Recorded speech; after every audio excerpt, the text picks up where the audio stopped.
freezing water from the shower vanities. A body none that comes again. Now I can't believe that any normal person can somehow stand to freeze while cursing at the world and the proud families that can at least wash themselves once a day without the power going out because we didn't fucking pay.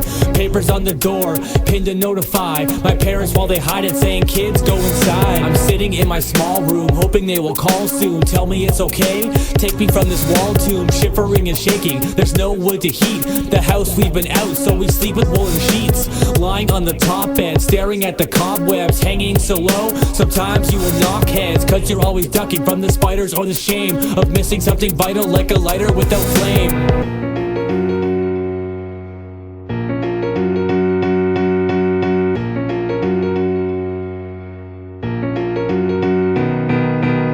It's like when you born, usually you're born to a dynasty or an empire, right? Your family heirlooms, there's none of that. And in the outer city, I call it the outer city because we left out. There's no nothing. We don't get any family heirlooms, the family crest, all that stuff that you would think is so important was meaningless because I mean, come on. Sometimes I go to school with no lunch at all, be hungry while I think of the holes punched in walls. And the latest fight last night, the scariest yet. I just stare at my desk, the teacher's very upset. I come home to my mother talking on the dumb phone, step over lumps of clothes, she cries in drunk tones. Too many things in mind, I like to run it by. Is it normal to have rooms locked from public eyes? Disgusting messes piled in a heaping cluttered sty. Awaken every night by my helpless mother's cry. So I find the dark kitchen, my arm starts itching, wipe away the sleep, feels like my heart's bitten. She's sitting at the table, sobbing to herself. I cross plywood floors and I offer to help. I offer to sit so we can talk for a bit until she passes out sick in her vomit and spit.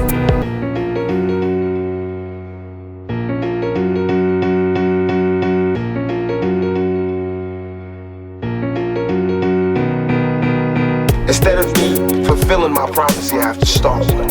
Instead of me, doing a good job and carrying on the empire, I have to build one. And that's a hell of a job for a 21-year-old. You know what I'm saying? That's a hell of a job for any youngster, male or female, to have to build an empire for your family. I think that when there's hopelessness, people revolt. Empty fridge, broken glass, no bed frames and furnace. My chest caves and hurts this chess game with earnest interruptions long enough to see my dad's not there, but he's scrounging for our living, so that's not fair. Countertops contagious, full of dirty dishes. My thoughts are on hiatus and I'm pulling 30 wishes. Secondhand clothes that smell like secondhand smoke. I've got secondhand dreams with a secondhand hope. Insurance for cars without plates, park it but drive to the Agape. Food bank market, stained carpet.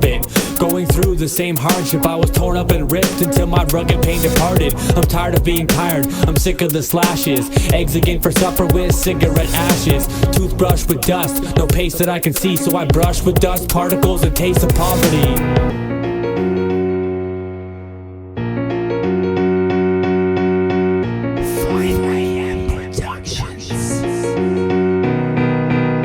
I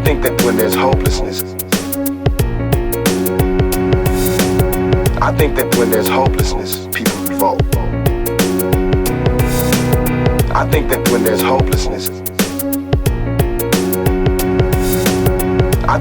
there's hopelessness, people revolt. People revolt. People revolt.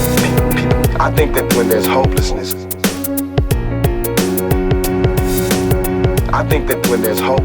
people revolt. I think that